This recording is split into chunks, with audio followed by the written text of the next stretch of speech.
Hey guys, Eric Paterka from EP Motorsports. There's a ton of buzz right now on the internet with the This Is Bracket Racing Off-Season Practice Tree Challenge. People posting their practice tree results up, and what I'm seeing is hilarious. I've been there where basically I'm doing a practice tree challenge on This Is Bracket Racing Elite, and I'm writing down on a piece of paper that looks like this, all of my results, and then hand calculating my average and all of those things.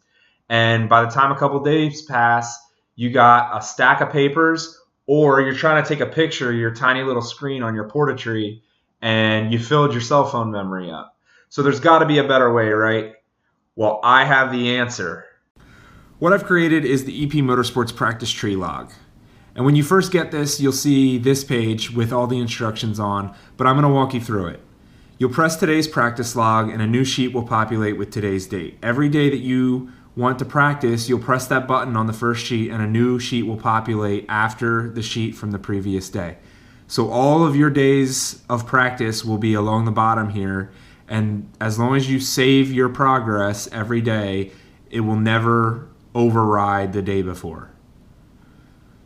In each one of these days sheets, there's 3 sets of 50 hits. Now, you don't have to do 50, and I'm not advocating that everyone does 150 hits on the practice tree every day. But I wanted to provide enough space so that if you really wanted to do that, that you wouldn't be limited in any way. So you can see here, there's columns with 50 spots.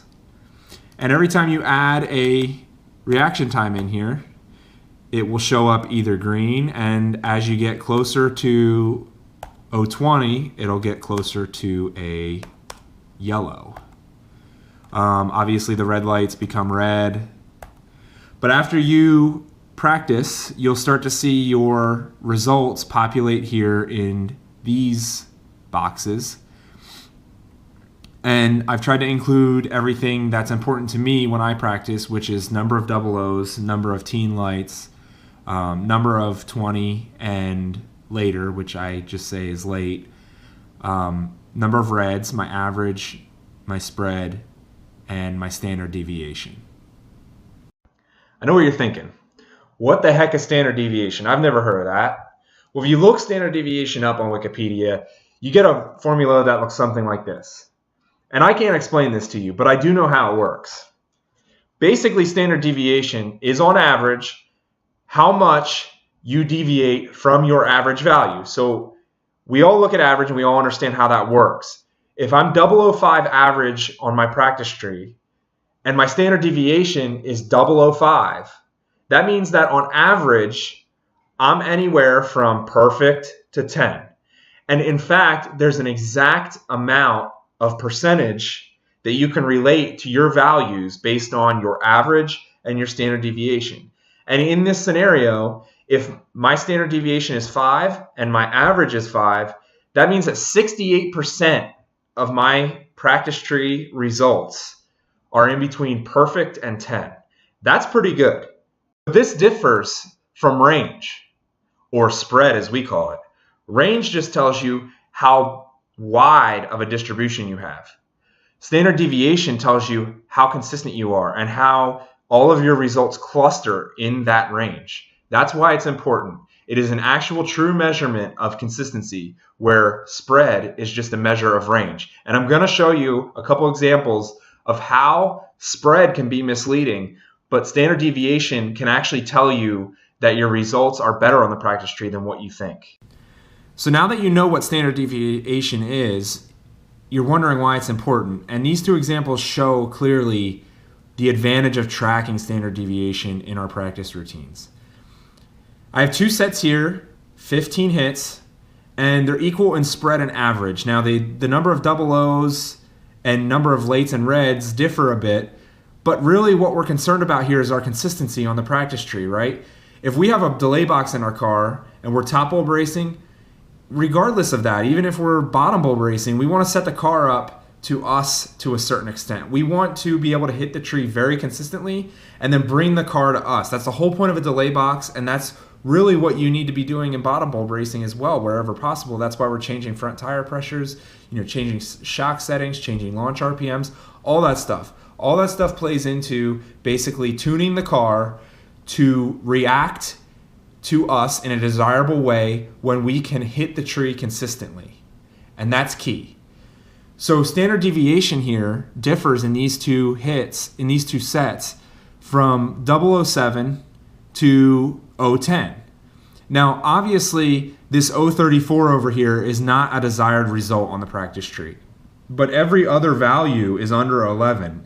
And on the practice tree in 15 hits, that's pretty good outing on the practice tree. In the second set, on the other hand, you can see we have the same spread and the same average, but we're all over the place. There is no way that we're going to be competitive with set 2 at the racetrack. Set 1, we may get away with that 034 light. But our standard deviation here is what's telling us the difference between these two. Now, yes, your values up here are telling you, but you have a quantifiable value that is showing you a difference in your two performances and your consistencies on the practice tree. So you can see in the third set that I've added here is an example of basically a stellar practice tree performance in my book. Everything was on key. I didn't have this 034 light when my cat was chasing a fly and fell off the counter in the other room. I have everything basically low teen and better. My worst light is a 16, and that really is the outlier of this whole group. And you can see here from the results, the average is still only 006, only a thou better than these averages, but my spread is half. And you can see that my standard deviation now is over half better than what this set number 2 is. So with an average of 006 and a standard deviation of 004, 68% of the time I'm going to be in between 002 and 010. And that's really where we want to be. That is a perfect example of an optimal result from the practice tree using standard deviation. I've made this practice tree performance logbook available to everyone on the EP Motorsports Facebook page, and I'm going to show you how to download it right now. Okay, guys, when you get to the EP Motorsports Facebook page, what you're going to want to do is you're going to look for this button right here, Use App, and you click on it, and it's going to take you to a Google Drive, basically, and it's going to show you a Google Sheet. But I'm not sure that this will work on Google Sheets, and I use Excel anyway. So you're going to want to download it, and then when it downloads, click on it, and it'll pop up eventually. So when it pops up, it's going to look something like this with this yellow bar across the top. You're going to want to click Enable Editing, and then you're also going to want to click Enable Content. That's because there's a macro on this sheet that makes this button work right here. You may get a warning, just accept it. It's a simple macro to make the new sheets populate. But you'll click on the today's practice log, and you can start right from there. And that's basically how it works. I hope that you find this practice tree log useful. It's an important part of the off-track portion of my racing program, and I use it every day. I think that it was important for me to share this during the time that the This Is Bracket Racing off-season practice tree challenge was going on. And hopefully I see some of you guys using it over there. I think that it would help that group out a lot. I'm not participating in the bottom bulb portion, but I will be in the top. So I'll share a link to that group if you're not aware of it going on. It's totally free.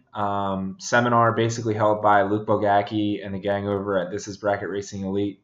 A lot of useful information shared.